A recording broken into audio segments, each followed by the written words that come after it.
आलीदेखि थालीसम्म, गोठदेखि ओठसम्म आवाजविहीनहरूको आवाज, यो हो कृषि टेलिभिजन। हामी छौँ 24 घण्टा तपाईहरूको साथ। नमस्कार, म लालकुमार मुक्तान। कार्यक्रम हेलो किसानको आजको अङ्कमा उपस्थित भइसकेका छौँ। दर्शकवृन्द, कोरोना कहरसँगै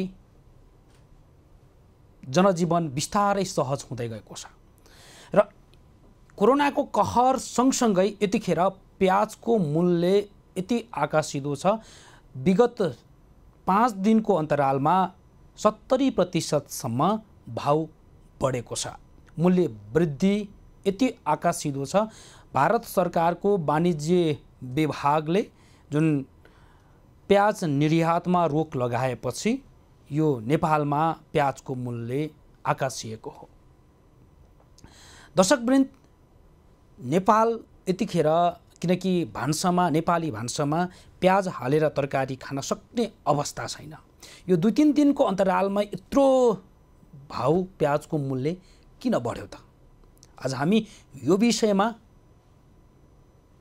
तपाईहरुमाझ जानकारी गराउने प्रयत्न गर्छौं र यो विषयमा हामी प्याजको मूल्य किन बढिरहेको छ, नेपाल किन सधैँभरि कृषि उपज मसलाजन्य जुन वस्तुहरू हुन्छन् किन विदेशमै निर्भर रहन्छ, आज हामी यो विषयमा हामी तपाईहरुमाझ खुलेर चर्चा गर्ने प्रयत्न गर्छौं।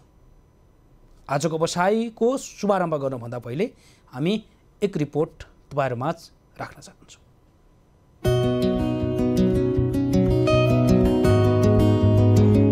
भारत सरकारले प्याज निर्यातमा रोक लगाएसँगै नेपालमा प्याजको भाव आकाशिएको छ। मूल्य वृद्धिसँगै कालो बजारियाहरू पनि सर्वलाएका छन्। कालीमाटी तरकारी तथा फलफुल बजार विकास समितिका अनुसार सोमबार सुकेको प्याज भारतीय थोक मूल्य प्रति किलो 59 देखि 61 रुपैयाँ थियो। मंगलबार प्याजको मूल्य 74 देखि 76 रुपैयाँमा कायम भयो। तर त्यसको 24 घण्टा नबित्दै बुधबार आज प्याजको भाव प्रति केजी 120 रुपैयाँ कायम भएको छ। तर प्याजको खुद्रा मूल्य 150 रुपैयाँ भन्दा बढी पुगेको छ।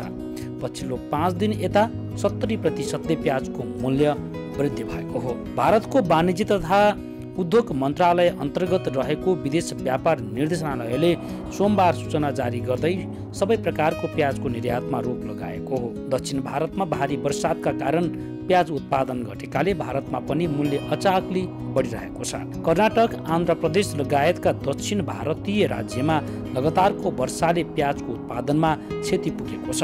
भारतमा 1 महिना भित्रमै प्याजको भाउ 3 गुणासम्म महँगो भएको भारतीय सञ्चार माध्यमले उल्लेख गरेका छन्। दक्षिण एसियामा भारत सबैभन्दा बढी प्याज उत्पादन गर्ने मुलुक हो। नेपाल लगायत बङ्गलादेश, श्रीलङ्का र मलेसिया भारतीय प्याजमै निर्भर रहेका छन्। यता वाणिज्य विभागले भने प्याजको मूल्य वृद्धि बारे बजार अनुगमन सुरु भएको जनाएको छ। मंगलबारदेखि नै अपरेसन प्याज अभियान चलाएको विभागले जनाएको छ। मंगलबार नै कालीमाटीका 6वटा पसलमा अनुगमन गरिएको वाणिज्य विभागले जनाएको छ। अनुगमनका क्रममा कालोबजारी गरेको अभियोगमा केही व्यापारीहरू पक्राउ समेत परेका छन्। 3वटा खुद्रा र 3वटा थोक पसलमा गरिएको अनुगमनमा 45 रुपैयाँमा किनिएको प्याजलाई 150 रुपैयाँसम्ममा बिक्री गरिएको पाइएको छ।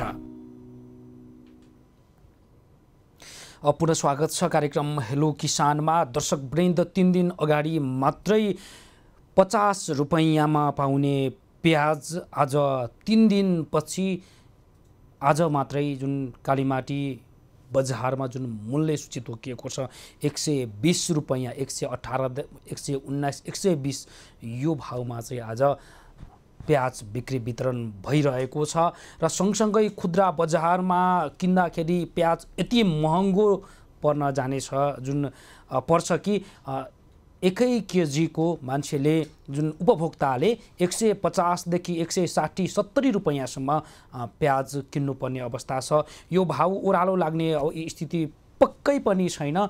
यो झन् बढेर जाने निश्चित छ, किनकि भारत सरकारले प्याज निर्यातलाई रोकेको छ। केही दिन अगाडि मात्रै रोकेको हो र जुन नेपालमा चाहिँ यसरी वर्षेनी मूल्य वृद्धिको मारमा किन नेपालीहरू खेपिरहनु पर्छ?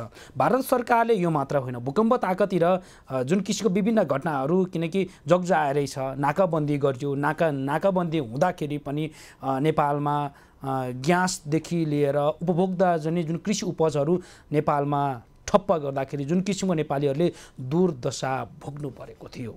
तर पनि नेपाल सरकारका सम्बन्धित मन्त्रालयले सम्बन्धित सरोकारवाला निकायहरूले किन बेलैमा सोच्दैनन्?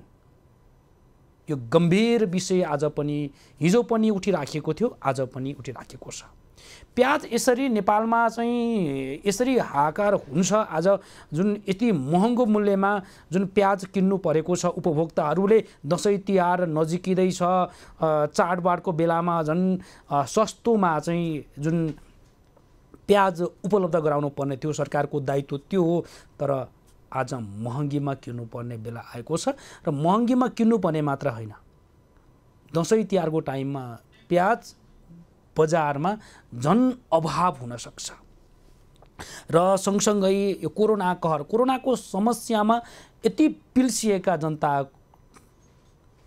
झन् महँगीले ढाड सेकिराखेको अवस्था छ। चाडबाडहरूमा जुन किसिमबाट चाहिँ यसरी चाहिँ प्याज निर्यात गर्नुपर्ने बेलामा, जुन आयात गर्नुपर्ने बेलामा सरकारले आयात गर्नु थप पहल कदमीहरू हुनुपर्ने थियो, र यसको लागि के हुँदैछ? आज हामी यो विषयमा पनि हामी चर्चा गर्ने प्रयत्न गर्छौँ। र सँगसँगै नेपाली भूमिमा साँच्चीकै प्याज उत्पादन हुँदैन, हाम्रो उत्पादनले नेपाली बजार धान्दैन, यसको विषयमा सरकारले सम्बन्धित निकायले किन सोच्दैनन्? यसमा सोच्नुपर्ने हो नि कि हाम्रो मुलुकमा, हाम्रो भूमिमा प्याजै उत्पादन हुँदैन। हाम्रो भूमि के प्याज उत्पादनको लागि, प्याजमा आत्मनिर्भर हुनको लागि के सम्भव छैन? यो विषयमा हामी आज तपाईँहरू माझ प्रत्यक्ष रूपमा विभिन्न सरकारवाला निकायहरूसँग हामी जोड्ने टेलिफोन लाइन हामी प्रत्यक्ष रूपमा संवाद गर्ने प्रयत्न गर्छौँ। र यतिखेर हामीसँग प्रेमलाल महर्जन, अध्यक्ष राष्ट्रिय उपभोक्ता मञ्च का अध्यक्ष हुनुहुन्छ, उहाँ उपभोक्ता कर्मी पनि हुनुहुन्छ। म उहाँसँग प्रत्यक्ष रूपमा कुराकानी गर्न गइरहेको छु। प्रेमलालजी स्वागत छ यहाँलाई। प्रेमलालजी स्वागत छ यहाँलाई। हजुर नमस्ते। नमस्ते हजुर। के छ बजारमा जुन किसिमबाट प्याजको भाउ चाहिँ एकैचोटि 3 दिनको अन्तरालमा 70%ले चाहिँ बढिरहेको स्थिति छ, यस्तो किन भइराखेको छ? 70% होइन हजुर, यो त चाहिँ तपाईँको आज चाहिँ बिहानको कुरा गर्ने हो भने कालीमाटी तर्कडाँडा फलफुल विकास समितिले निकालेको प्राइस ठोक मूल्य मात्र कुरा गर्ने हो भने पनि तपाईँको 140 रुपियाँ प्रति किलो छ। हिजो बिहानको खुद्रा मूल्य कति थियो भने तपाईँको चाहिँ 55 देखि 60 रुपियाँमा मजासँग पाउँथ्यो। तपाईँको कालीमाटी जुन थोक बजारमा जसरी तपाईँ थोक मूल्य तोक्नु भएको छ त्यो तपाईँहरू कालीमाटी वरिपरि आसपासमा चल्ला। तर हामीले आज बिहान मात्र म आफैले पनि स्वयंले प्याज किन्दाखेरि 1 केजी प्याजको 160 रुपियाँ मैले आफैले स्वयंले तिरेको। यस्तो किन हुन्छ? ठिकै हो, तपाईँले भन्नुभएको र मैले भनेको कुरा, मैले ठोकको कुरा गरेँ, तपाईँले खुद्राको कुरा गर्नुमा त्यो एकै हिसाबमा त्यो आउँछ। मैले तपाईँकै कुरालाई मैले यसरी लिएँ, वास्तवमा नेपालमा जुन किसिमले व्यवसाय गर्नेहरू एउटा चाहिँ छ, एउटा वर्ग छ, त्यो वर्ग चाहिँ हरेक दिन रात दिन सायद मेरो विचारमा सामाजिक उत्तरदायित्व बन्द गर्नु अर्कै कुरा हो, होइन भने उनीहरूको दिमागमै खुरापाती बाहेक अर्को कुरा घुसेकै हुँदैन। उनीहरूले जसरी भए पनि उपभोक्तालाई ठग्ने, उपभोक्तालाई शोषण गर्ने, बढीभन्दा बढी चाहिँ मुनाफा कमाउने, अनि रातारात काठमाडौँमा घर बनाउने अथवा चाहिँ केही अब भनौँ न उ गर्ने, र उनीहरूको यी जालोमा राजनीतिक नेतृत्व पनि परेको छ। मैले यसरी देखिरहेको छु। नत्र होइन भने 14 तारिक अर्थात् अस्तिको दिनमा इन्डियाले नेपालमा प्याज निर्यातलाई बन्द गरियो, प्रतिबन्ध लगायो। अब अस्ति प्रतिबन्ध लगाए हिजै मूल्य बढ्नुपर्ने थियो र हिजै 90 रुपियाँ खुद्रा मूल्य, बिहान 90 रुपियाँ पुगिसकेको थियो। अस्ति बेलुकासम्म त तपाईँको प्याज आइराखेकै थियो। 50 देखि 53 रुपियाँ प्रति किलोसम्ममा प्याज इन्डियाबाट आइरहेको थियो, बिहारबाट उत्तर प्रदेशबाट विभिन्न नाकाहरूबाट जस्तो वीरगञ्ज नाकाबाट विराटनगर नाकाबाट तपाईँको भैरवा नाकाबाट नेपालगञ्ज नाकाबाट आइराखेकै थियो। मैले तपाईँलाई एउटा चाहिँ डाटा देखाउन चाहन्छु। वीरगञ्ज नाकाबाट हिजो बिहानसम्म आएको चाहिँ मूल्य कति थियो भने 50 रुपियाँ थियो। धुवानाबाट 3 रुपियाँ थियो। अनि तपाईँ लोड अनलोड 3 रुपियाँ थियो। अर्थात् 53 रुपियाँ 50 पैसामा काठमाडौँ आएको देखिएको छ। जबकि काठमाडौँ आइसकेपछि त्यसको मूल्य कति लिएको देखियो भने 73 रुपियाँ थोक मूल्य लिएको देखियो। अब 73 रुपियाँ खुद्रा थोक मूल्य लिएकोमा चाहिँ एकैताली 90 रुपियाँ साँझसम्ममा 90 रुपियाँमा प्याज बिक्री भएको देखियो। बढेपछि यस्तो किनकि छोटो समयमा चाहिँ यसरी प्याज निर्यात हुँदैछ र सँगसँगै हिजो अस्तिभन्दा अगाडिदेखि नै नेपालमा आयात भएको जुन प्याज नेपालमै छ त त्यसको पनि मूल्य किनकि व्यापारीहरूले यसरी कालोबजारी गरिराखेको छ किन मौकामा चौका हानिहाल्छ। किन यस्तो हुन्छ सर? यो मैले अघि पनि भने नेपालका व्यापारीहरू यो न त तपाईँको देश र जनताप्रति जिम्मेवार छ न त उनीहरूसँग सामाजिक तपाईँको उत्तरदायित्व छ। उनीहरूले के पनि उत्तरदायित्व वहन गर्दैन, मात्र पैसा कमाउने बाहेक अरू कुरा देखेकै छैन।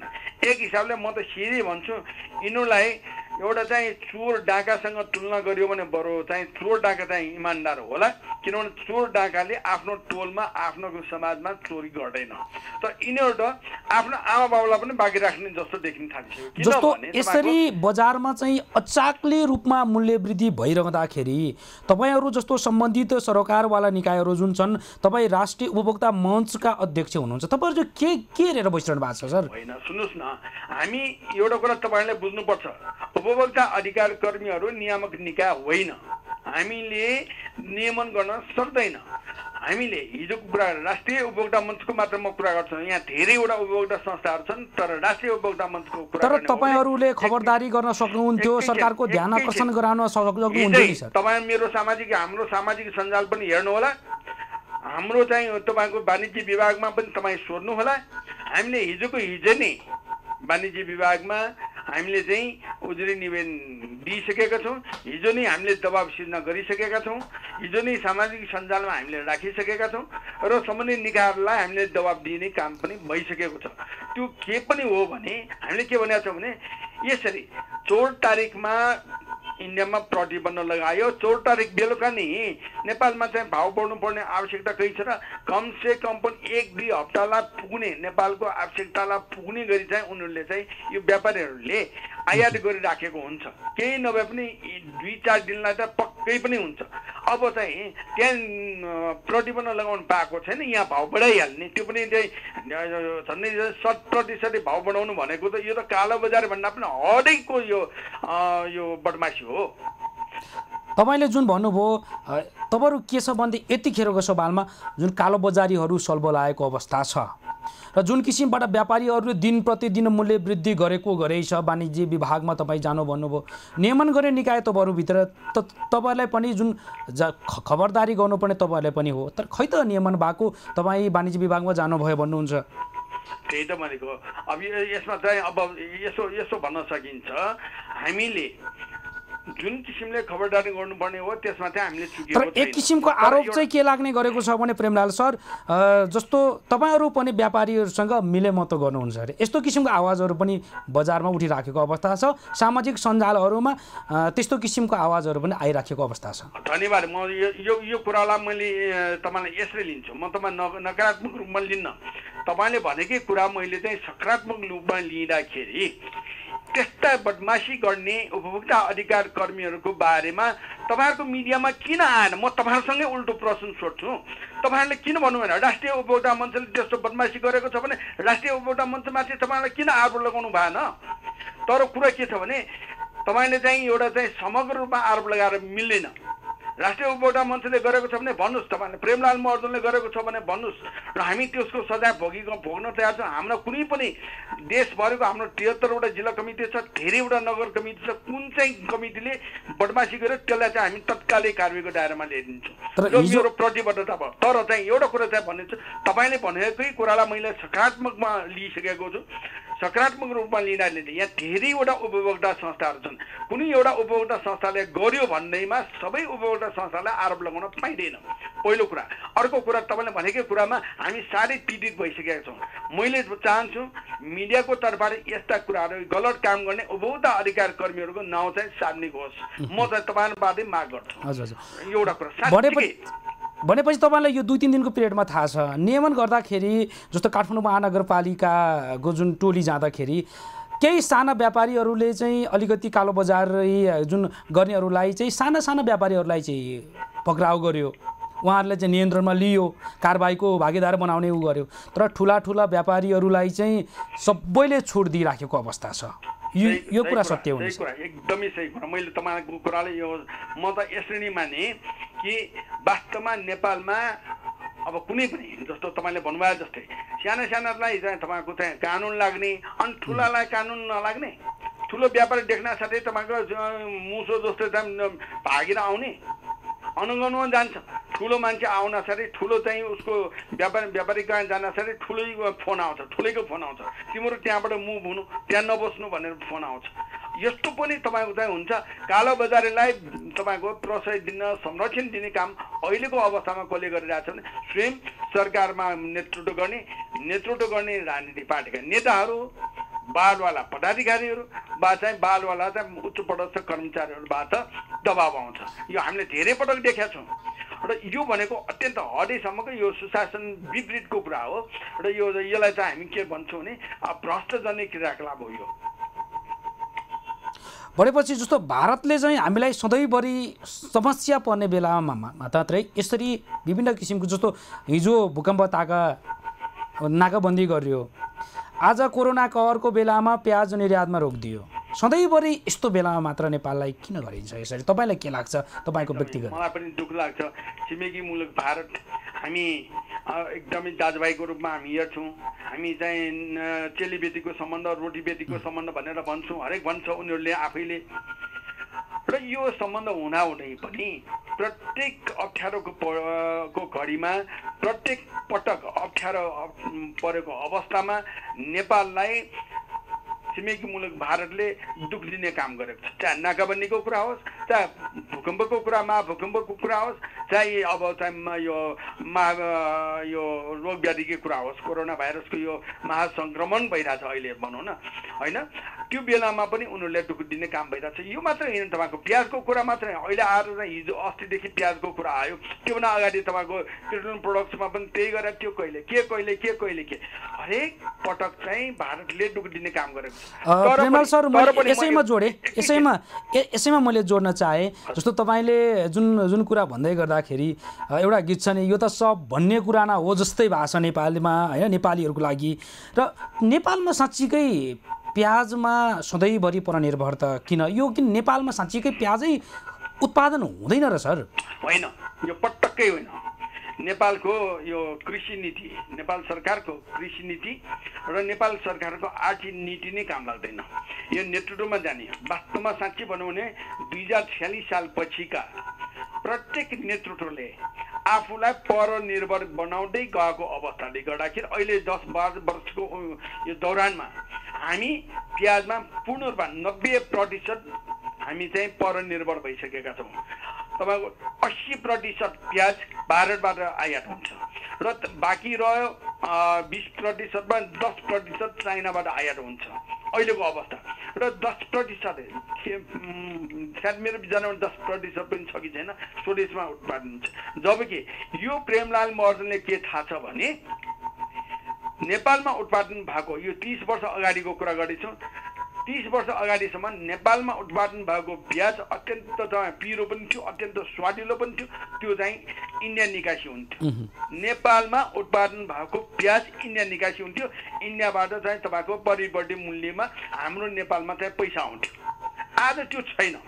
त्यो प्याज मात्र होइन, तपाईँको 30 वर्ष अगाडि नेपालबाट विश्वमै 5 विकास क्षेत्र, तत्कालीन अवस्थाको 5 विकास क्षेत्रबाट धान चामल निर्यात कम्पनी भनेर खोलेर धान चामल निर्यात हुन्थ्यो। निर्यात गरेर तपाईँको त 1 टाकाको कुरा गर्ने हो भने नेपाल धान चामल निर्यात गर्ने अग्रपन्थीको मुलुक थियो कुनै विश्वकै। भनेपछि तपाईँको राय अनुसार अब नेपालले त्यसको विकल्प खोज्नै पर्छ। तर त्यसको विकल्प खोज्नको लागि तपाईँहरू जुन चाहिँ राष्ट्रिय उपभोक्ता मञ्च लगायतका विभिन्न चाहिँ कृषि सम्बन्धी जुन सङ्घ सङ्गठनहरू छ त्यसको लागि सरकारलाई किन दबाब दिँदैन सर? होइन, हामीले यो विषयमा तपाईँले एकदम राम्रो कुरा सोध्नुभयो। राष्ट्रिय उपभोक्ता मञ्चले गरेको कुराको अलिकति तपाईँले चाहिँ हाइलाइट गर्ने अवसर पनि दिनुभयो। त्यसको लागि म तपाईँलाई पहिले नै धन्यवाद दिन्छु। हामीले 10 वर्ष भयो सबभन्दा पहिले चाहिँ तपाईँको विषादीयुक्त खानेकुरा कसरी चाहिँ न्यूनीकरण, विषादी न्यूनीकरण कसरी गर्ने र नेपालमा चाहिँ तपाईँको विषादी मुक्त चाहिँ उत्पादन कसरी बढाउने र उत्पादनलाई चाहिँ तपाईँको चाहिँ स्वस्थकर बनाउने भनेर हामीले 10 वर्ष अगाडिदेखि हामीले चाहिँ काम गर्यौँ आफ्नो क्षमताले है। कसैको कुनै योगदान छैन। सरकारको विषादी व्यवस्थापन केन्द्रको अथवा कृषि मन्त्रालयको केही भरठेक चाहिँ होला, तर होइन भने सम्पूर्ण रूपमा राष्ट्रिय उपभोक्ता मञ्च आफ्नै लगानीमा हामीले यो कार्यक्रमहरू 10 वर्ष भयो। यो वर्षमा चाहिँ यो कोरोना भाइरसको सङ्क्रमणको कारणले हामीले यो वर्ष कार्यक्रम स्थगित गरेका छौँ, नत्र होइन भने 10 वर्ष भयो हामीले गरेको। र अर्को कुरा तपाईँकै भनाइलाई मैले यसरी राखेँ, वास्तवमा देशले अबको दिनमा हामी लोकतान्त्रिक गणराज्यको स्थितिमा आइसक्यौँ। सँगै राज्यको प्रणालीमा आइसकेपछि 7वटा प्रदेशले देशमा आवश्यक पर्ने खाद्यान्नहरू तपाईँको यहीँ स्वदेशमै उत्पादन गरेर स्वदेशी उत्पादनलाई बढावा दिनुपर्ने थियो, विदेशी उत्पादनलाई चाहिँ तपाईँको न्यूनीकरण गर्दै जानुपर्ने थियो, प्रतिस्थापन गर्दै जानुपर्ने थियो। र साथै यो कोरोना भाइरसको सङ्क्रमणले चाहिँ एउटा अर्को पनि सन्देश के दिएको थियो भने कि विदेश पलायन भएका युवाहरूलाई नेपालमै कृषिजन्य क्षेत्रमा चाहिँ तिनीहरूको चाहिँ सेवा र श्रमलाई चाहिँ लगाएर कृषि उत्पादन वृद्धि गर्न सक्ने प्रबल सम्भावना थियो। त्यो सम्भावनालाई पनि अहिलेको सरकारले तपाईँको चाहिँ चुकाइराखेको छ। अहिलेको सरकारले जानकारीको लागि यहाँलाई धेरै धेरै धन्यवाद। हस्, धन्यवाद। दर्शकवृन्द, उहाँ हुनुहुन्थ्यो प्रेमलाल महर्जन, राष्ट्रिय उपभोक्ता मञ्चका अध्यक्ष हुनुहुन्थ्यो। हामी उहाँसँग जुन नेपालमा यसरी किन कालोबजारी भइराखेको अवस्था छ, सम्बन्धित सरकारवाला निकायहरू चाहिँ किन यसरी कालोबजारी भइराखेको बेलामा मूल्य अचानकले वृद्धि भइरहेको बेलामा किन चुपचाप बस्छन् भन्ने विषय हामी उहाँसँग जानकारी लिने प्रयत्न गरिरहेका थियौँ। पक्कै पनि दर्शकवृन्द, चाडबाड आइसकेको छ, दसैँ तिहार नजिकै आइसकेको छ, यो श्राद्धको समय हो। तर जुन बजारमा यो चाडबाडको बेलामा कोरोना कहरसँग जोखिमयुक्त जीवन जिरहेका जनताको जुन थाप्लोमा झन् फेरि अर्को महँगीको मार फेरि थापिएको छ। विडम्बना छ, जस्तो सरकारको चालामाला हेर्दाखेरि जुन गर्नुपर्ने काम जुन थियो त्यो गर्दैन, जुन गर्नु नपर्ने काम थियो त्यो गर्छन्। मेरो भनाइको मतलब जनता जे काम चाहिँ सरकारले गरोस् भन्ने चाहन्छ त्यो गर्दैनन्, तर जनता जे नगरोस् भन्छ त्यो चाहिँ सरकारले गरे जुन गर्ने सरकारबाट जुन किसिमको प्रयत्नहरू भइराखेको अवस्था छ।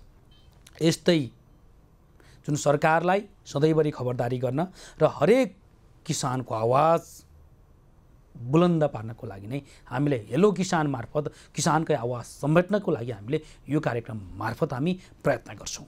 दर्शकवृन्द, प्याजमा आत्मनिर्भर हामी कहिले बन्ने? प्याज मात्र होइन, हरेक कुरामा नेपाल कृषि प्रधान देश बनेर हुङ्कार दिने, ठुला ठुला भाषण दिने, कृषिमा उथल पुथल ल्याउँछु भन्ने, 5 वर्षभित्रमा कृषिमा चाहिँ 2/3 यत्रो बहुमतवाला शक्तिशाली सरकारले कृषिमा उथल पुथल ल्याउँछु भन्ने, तर सधैँभरि नेपाली जनताले यस्तो किसिमको मार कहिलेसम्म बेहोर्नुपर्छ त? हामी यो विषयमा, यो जुन अहिले समसामयिक विषय प्याजको जुन किसिमबाट मूल्य अचानकले रूपमा वृद्धि भइरहेको छ, यो मूल्य भोलि पर्सिको दिनसम्ममा अझ बढ्ने निश्चितै छ। किनकि दिन प्रतिदिन 3 दिन अगाडि 50 रुपियाँ पाउने प्याज हिजो 80 रुपियाँमा थियो भनेदेखि आज 120 रुपियाँ थोक मूल्य तोकेको छ कालीमाटी फलफुल तथा तरकारी बजारले। यो मूल्यले भोलि थप अर्को मूल्य कालीमाटी तरकारी थोक बजारले पक्कै पनि छुट्टै मूल्य टाँस्ने निश्चित नै छ। यो बेला फेरि पनि कोमप्रसाद घिमिरे हुनुहुन्छ, फलफुल तथा तरकारी व्यवसायी महासङ्घका अध्यक्ष। म उहाँसँग जोड्ने प्रयत्न गर्छु। नमस्कार। हजुर, नमस्कार। स्वागत छ कोम सर। हजुर धन्यवाद धन्यवाद। यो प्याजको भाउलाई लिएर तपाईँको धारणा के छ? मूल्य त अचानकले वृद्धि भइराखेको छ सर। हजुर हजुर के भन्नुहुन्छ तपाईँ? अब यो प्याजको अवश्य पनि यसको समस्या सिर्जना भएकै हो। यो अब हरेक वर्ष जस्तो आइरहन्छ प्याजको समस्या, यो पहिलोपटक होइन। अब एउटा विडम्बना चाहिँ हाम्रो मुलुक लगभग अब 70% परनिर्भर छ। हामीले हाम्रो यो विडम्बना पनि हो, बाध्यता पनि हो। अब अहिले रिसेन्ट तत्काल चाहिँ अब भारतमा प्याज चाहिँ भारतबाट आयातमा प्रतिबन्ध लगाएको कारणले गर्दाखेरि काफी यो समस्या सिर्जना भएको हो। अब हरेक वर्ष यो समस्या आउँदाखेरि जस्तो अहिले विकल्पको रूपमा पहिला चाहिँ हाम्रो यो भारतबाट रोकिने बित्तिकै हाम्रो व्यवसायहरूले चाइनाबाट पनि ल्याउने, 2-3 दिन हप्ता दिनभित्र चाइनाबाट पनि आउने अवस्था हुन्थ्यो। अब अहिले त्यो अवस्था पनि छैन। तपाईँलाई जानकार छ कि छैन? कालीमाटी बजारमा जति प्याजका गोदामहरू छन् त्यो गोदामै पछि व्यापारी नै पछि प्याजको भाउ गोदामै पछि फरक छ। यसलाई नियमन गर्नु पर्दैन तपाईँहरूले?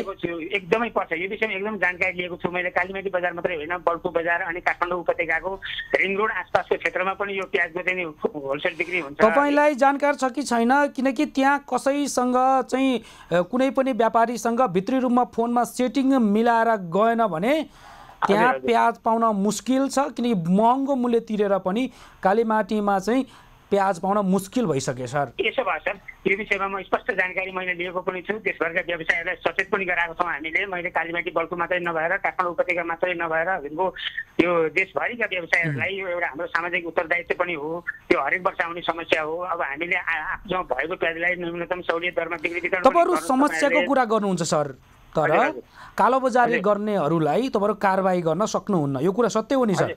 होइन, कालोबारी गर्ने व्यवसाय कमजोरी गर्नेले कारबाही गर्नै पर्छ। त्यो नियामक निकायले सम्बन्धित नेपाल सरकारको निकायले हामीले विगतमा पनि सहयोग गरेका छौँ। अहिले पनि हामीले आम उपभोक्ताहरूलाई पनि जानकारी गराएका छौँ। अब हामीहरूको सामाजिक उत्तरदायित्व पनि हो। हामीहरूले आवश्यक नियामक निकायलाई पनि सहयोग गर्छौँ र कारबाही यसरी चाहिँ कमजोरी गर्ने व्यवसायलाई कारबाही गर्नुपर्छ भन्ने हाम्रो पनि आवाज हो।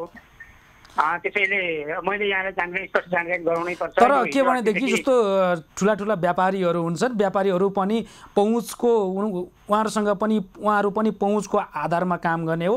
तपाईँहरूको कुरा सुन्दैनन्, टेर्दैनन् हो? होइन सर, होइन। स्पष्ट यो विषयमा म स्पष्ट जानकारी यहाँलाई गराउँछु। प्याज चाहिँ अब स्पष्ट हामी परनिर्भर छौँ, आयात गर्नै पर्छ। अनि कालीमाटी बल्खु बजार मात्रै होइन, काठमाडौँ उपत्यकामा पनि विभिन्न ठाउँमा प्याजको होलसेल केन्द्रहरू हुन्छ। त्यसमा चाहिँ अत्यन्त प्रतिस्पर्धै हुन्छ। विभिन्न व्यवसायीहरूले प्याज चाहिँ विभिन्न इन्डियाको विभिन्न भूभागबाट मगाएको हुन्छ कि अब वेस्ट बङ्गाल, कानपुर, लखनऊ, गोरखपुर, सिधै नासिकबाट, आन्ध्र प्रदेशबाट सिधै त्यसरी मगाएको हुन्छ। यसमा अत्यन्त कम्पिटिसन हुन्छ। त्यसरी मिलेमतो गरेर 1-2 जना व्यवसायीहरूको हातमा मात्रै बिल्कुलै हुँदैन।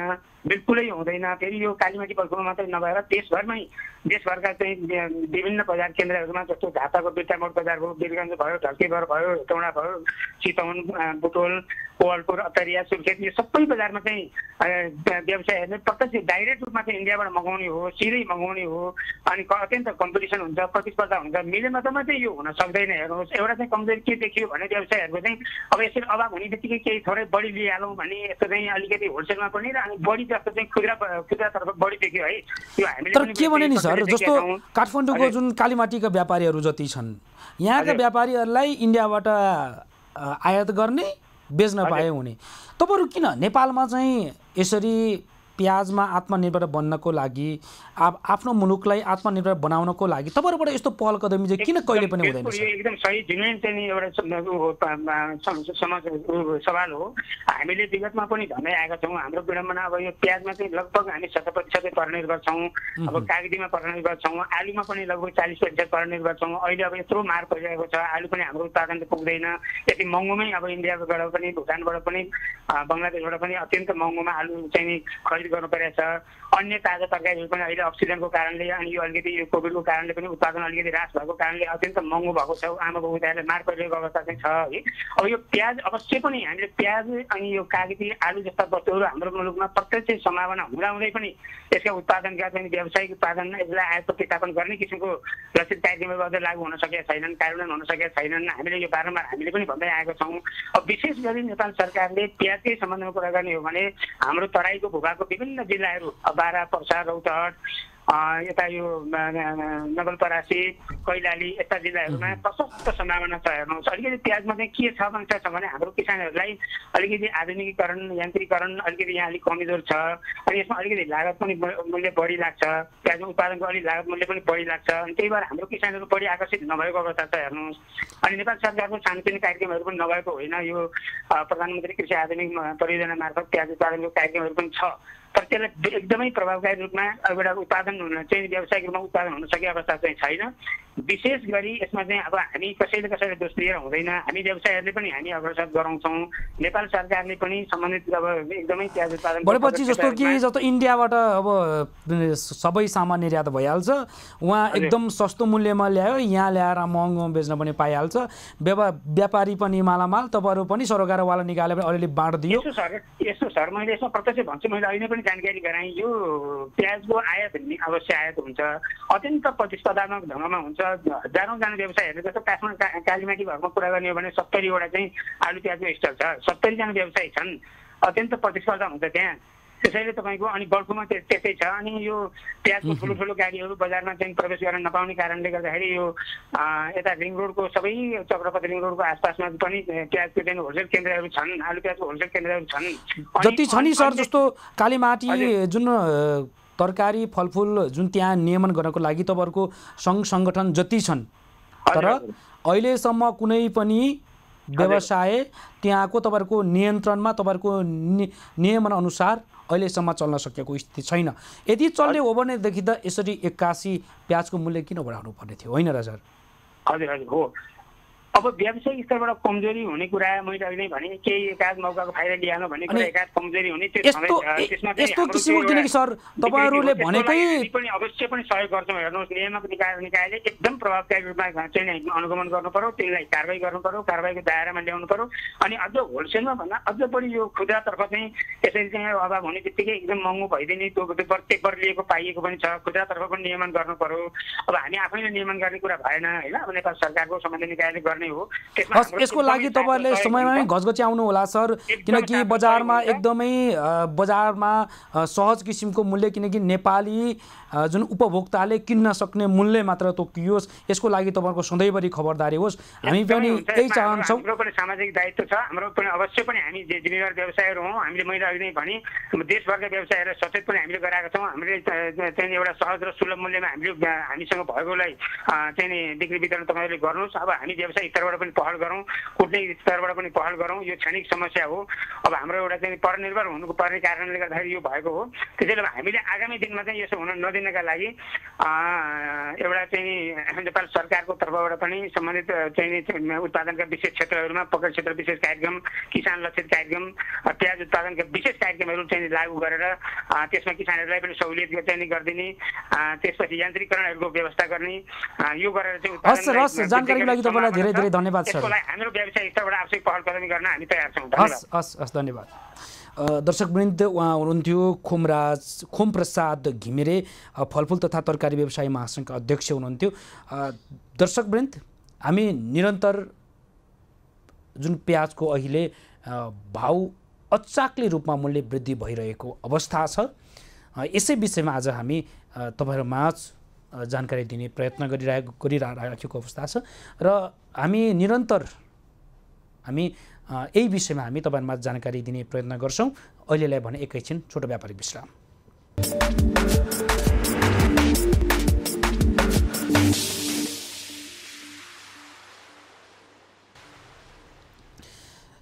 पुनः स्वागत छ कार्यक्रम हेलो किसानमा। दर्शकवृन्द, किसान चौतर्फी जुन प्याजको मूल्य अचाकले बढिरहेको अवस्था छ, किसान जुन उपभोक्ता त्यसको प्रत्यक्ष रूपमा चौतर्फी मार खेप्न भोग्न बाध्य भइरहेको अवस्था छ। आजको दिन बजारमा प्याज किनेर खान सक्ने अवस्था छैन। भान्सामा पाक्ने प्याज करिब 120 प्रति केजी आज पुगेको छ। भोलि पर्सिको दिन प्रतिदिन 3 दिन अगाडि मात्र 50 रुपियाँ केजीमा पाउने प्याज आज यत्रो मूल्य बढिरहेको अवस्था छ।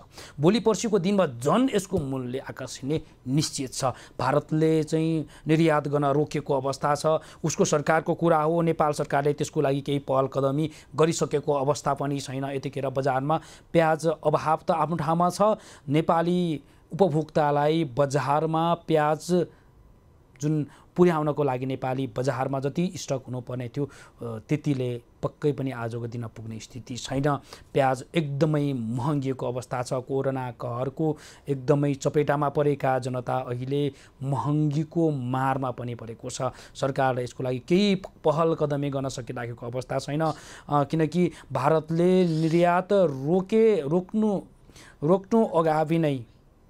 रोक्नु अगावै नेपालमा प्याज आएको हो।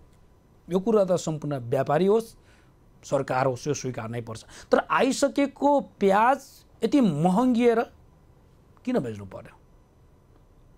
कस्तो विडम्बना! सरकारले खबरदारी गर्नु पर्दैन?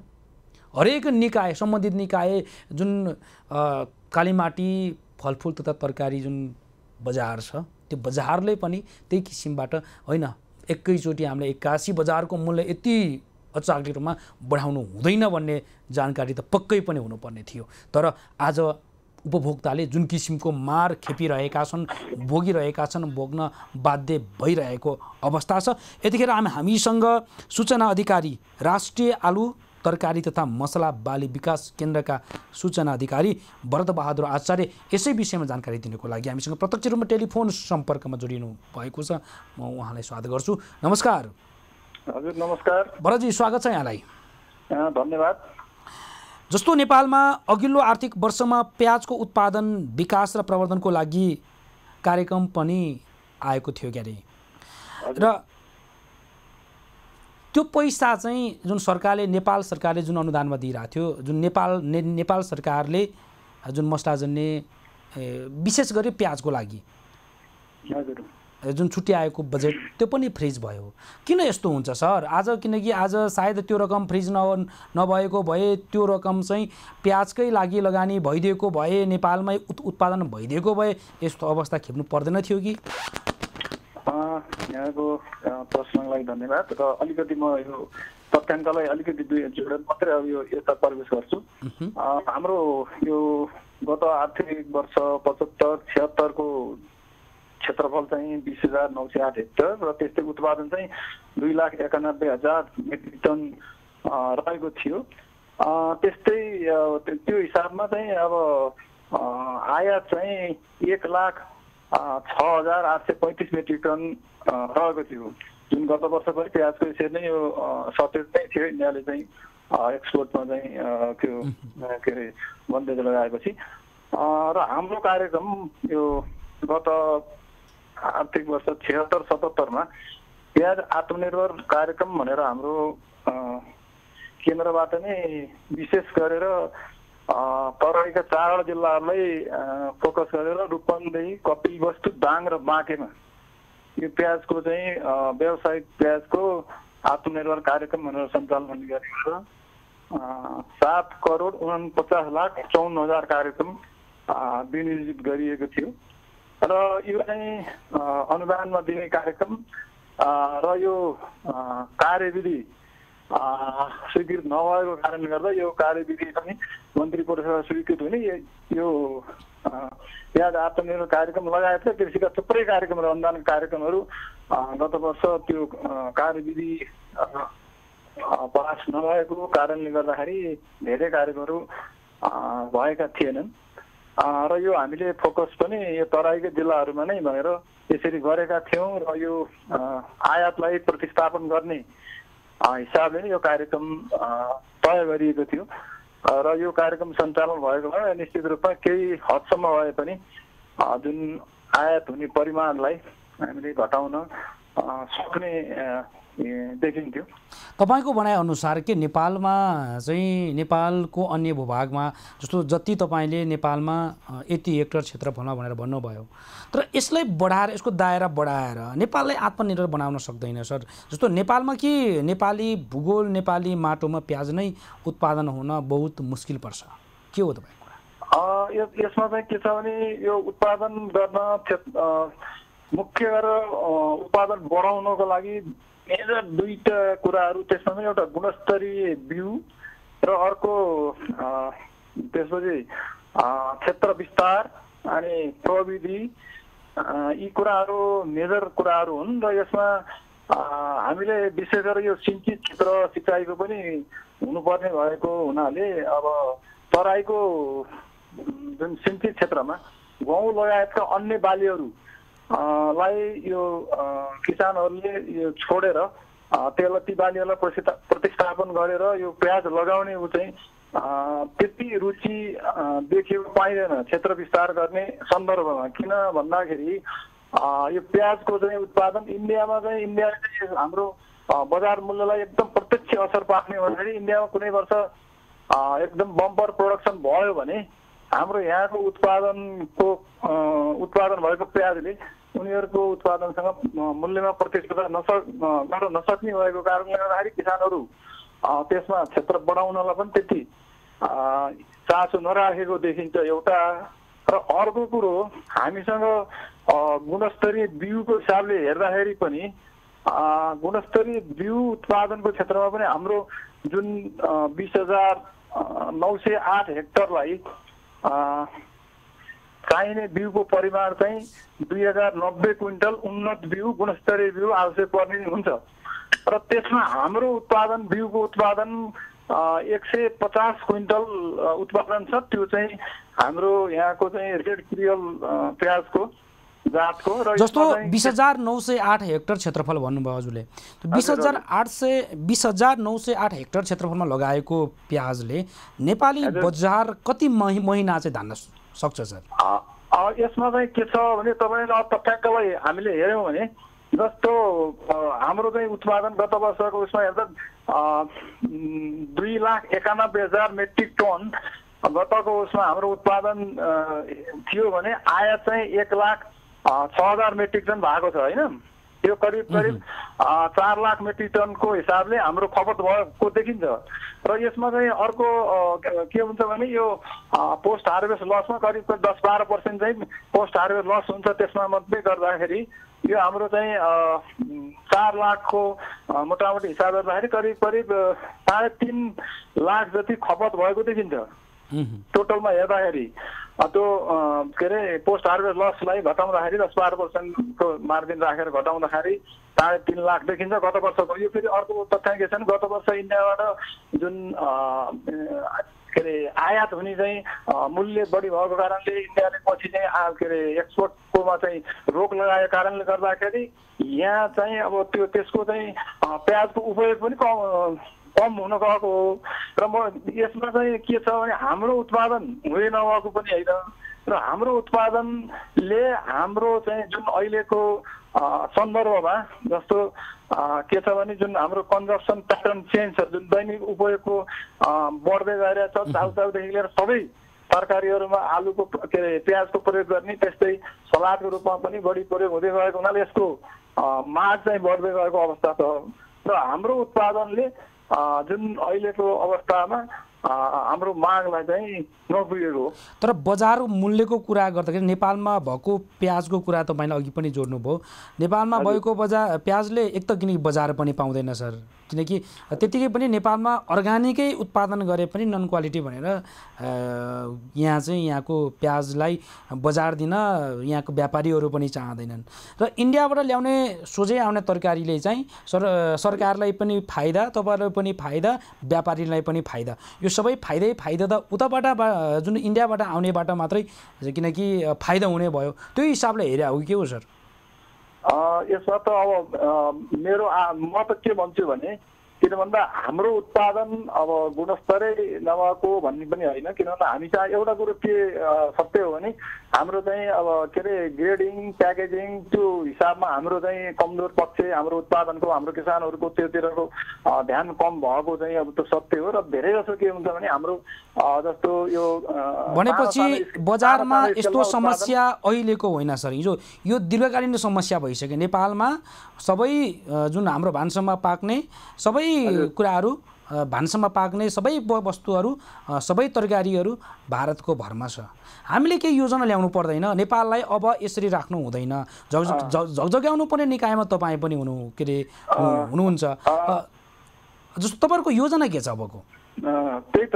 अब यसमा चाहिँ मैले अगाडि पनि तपाईँलाई मैले अब के अरे भनिसकेको थिएँ, जस्तो गत वर्ष हामीले प्याजको चाहिँ आत्मनिर्भर कार्यक्रम भनेर यही कुरालाई मध्यनजर गरेर हामीले राखेका थियौँ। त्यो उसको के अरे कार्य यो चाहिँ हामी त्यसमा चाहिँ यो कार्यविधिको कारणले गर्दाखेरि त्यो कार्यक्रम भएन। यो के अरे राष्ट्रिय आलु तरकारी तथा मसलाबाली विकास कार्यक्रमको यो प्याज कार्यक्रम मात्र नभएर अरू कृषिका अरू त्यस्ता कार्यक्रमहरू पनि त्यो गत वर्ष नभएको चाहिँ यो सत्य हो। र यही बढेपछि अब तयारी थाल्नु पर्दैन सर। म अर्को भन्दैछु है, यही कुरालाई मध्यनजर गरेर अब यस आर्थिक वर्षमा यो अहिलेको यो रनिङ इयरमा यो 77-78 हामीले सशर्त अनुदान भनेर प्याजको गानो उत्पादन व्यावसायिक प्याज उत्पादन कार्यक्रम भनेर हामीले 1 करोड बजेटको स्थानीय तहमा 10वटा जिल्लाको एउटा जिल्लामा एउटा स्थानीय तहमा के अरे 10 लाखको हिसाबले तपाईलाई समग्र विषयमा भन्नु पर्दाखेरि तपाईहरुले जुन अनुदान ल्याउनुहुन्छ किसानको लागि भनेर, तर तपाईहरुको त्यो अनुदान जुन तहसम्म तल्लो लेभलको किसानसम्म पुग्नु पर्ने हो, बाँड्दा बीच बाटोबाटै त्यो रकम अलपत्र भएर कहाँ गायब हुन्छ, तल किसानसम्म पुग्न नपाउँदै बीचमै त्यो रकम बाडी कहाँ सक्छ त्यो थाहै हुँदैन। यसरी हुन्छ सर? होइन, अब यो तपाईँले भनेको यो प्रश्नमा के छ भने सङ्घको केन्द्रबाट अहिले 75 जिल्लामा यहीँबाट कार्यक्रम गर्न के अरे सम्भव पनि छैन भन्ने हिसाबले गर्दाखेरि यो चाहिँ हामीले अब यो सङ्घीय ढाँचामा के अरे आइसकेपछि हामीले यो सोझै स्थानीय तहमा त्यो जिल्लाको त्यो स्थानीय तहको पनि किटान गरेर यो कार्यक्रम त्यो तपाईँले भनेकै हिसाबको चाहिँ त्यस्ता कमजोरी नहोस् भन्ने हिसाबले हामीले त्यो कार्यक्रम यसरी सुरुवात गरेको। नेपालमा यस्तो समस्या अहिले देख्यो होइन सर भरत सर, किनकि यो दीर्घकालीन समस्या नै भइसकेको छ नेपालमा, किनकि कृषिको लागि गएको अनुदान टाटा बाटाहरूले बीच बाटोमै सखा पार्छन्, अलिअलि झाडो टार्ने गरेर अलिअलि जुन बिउ छर्ने काम गर्छन् र त्यसमा भएन भने यत्तिकैमा रकम झ्वाम बनाउने जुन नेपाल सरकारको जुन किसिमको नीति योजनाहरू छन्। तर त्यसको लागि खबरदारी गर्नुपर्ने, नियमन गर्नुपर्ने, त्यसलाई चुस्त दुरुस्त यदि किसानले गरेन भने किसानलाई पनि कारबाही गर्नुपर्ने, त्यो कदम तपाईँले चाल्नुपर्ने होइन? तपाईँहरू किन यस्तो निष्क्रिय अवस्था जसरी बस्नुहुन्छ? यस्तो छ, अब यो के अरे हाम्रो जस्तो यो राष्ट्रिय आलु तरकारी तथा मसला बाली विकास केन्द्र यो सङ्घ अन्तर्गतको केन्द्रीय एउटा निकाय पनि हो। यसले चाहिँ नीतिगत कुराहरूको र लाई चाहिँ माथिल्लो निकायमा सल्लाह दिने र त्यसपछि मिडिएटरको एउटा स्थानीय तह के अरे प्रदेश र सङ्घको चाहिँ एउटा मिडिएटरको रूपमा काम गरेर अर्को चाहिँ मेजर कुरो के हो भनेदेखि टेक्निकल प्राविधिक सपोर्ट गर्ने भन्ने हिसाबको भएको हुनाले हामीले यी विभिन्न कमी कमजोरीहरूलाई हटाउने उद्देश्यले नै यो स्थानीय तहमा सोझै स्थानीय तहमा नै कार्यक्रम दिएपछि त त्यो धेरै लेयरहरू त आफै चाहिँ के अरे घटेर जाने भयो। जस्तो तपाईँलाई के लाग्छ होइन, म त तपाईँलाई भन्छु यसको लागि जुन एउटा खेती किसान गर्न चाहने, किन परम्परागत खेती प्रणाली नै अहिले हाम्रा किसानहरू नेपाली किसानहरूले जुन लगाइराखेको अवस्था छ। नेपाली किसानहरू जुन परम्परागत रूपमा जुन खेती किसान गरिराखेको अवस्था छ, उहाँहरू त्यसलाई पनि त्यागेर व्यावसायिक खेती गर्न चाहन्छ। व्यावसायिक खेती गर्नको लागि सरकारबाट गएको जुन अनुदान हुन्छ तल्लो लेभलको किसानले पाउँदैन, उहाँहरूसम्म नपुग्दै भित्र तपाईँले मैले अघि पनि भने त्यो रकम बीचमै सक्छ।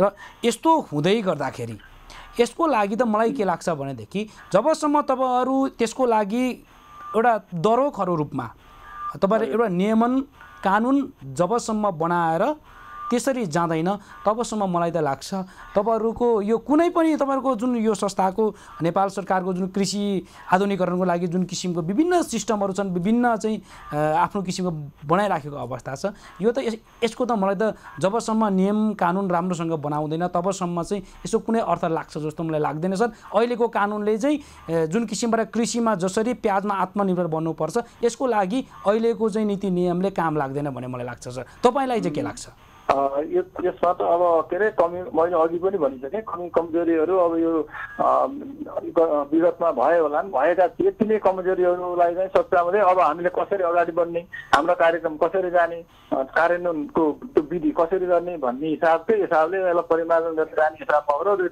मैले अघि यहाँलाई भनिसकेको भन्छु र अब स्थानीय तह नै किसान गरेर त्यो स्थानीय तहमा फलानु गाविस फलानु नगरपालिकामा हामीले यो कार्यक्रम प्याजको चाहिँ के अरे व्यावसायिक उत्पादनको खानो उत्पादनको लागि यति के अरे बजेट हामी पठाएका छौँ र हामी त्यहाँ चाहिँ नियमन पनि गर्छौँ, हामी त्यसमा टेक्निकल सपोर्ट पनि गर्छौँ हाम्रो हिसाबबाट है। हामीले गर्ने हिसाबको त्यो गर्नेपछि त्यही क्षेत्रमा जाँदाखेरि अहिले स्थानीय निकायहरूमा सबै के अरे राजनीतिक पदाधिकारीहरू पनि सबै के अरे फुलफिल भएको अवस्था छ।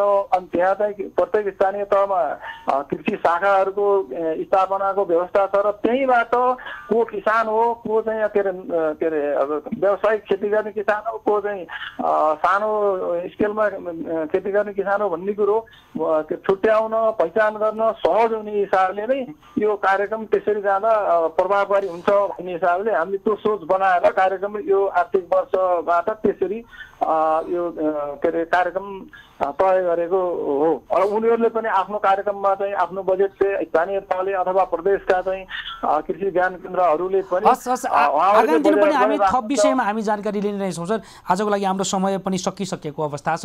यहाँलाई धेरै धेरै धन्यवाद छ सर। हस्, यहाँलाई यो चाहिँ के अरे यो प्याजको सम्बन्धी केही जानकारीहरू राख्ने अवसर दिनुभएको छ, यहाँलाई धेरै धेरै धन्यवाद।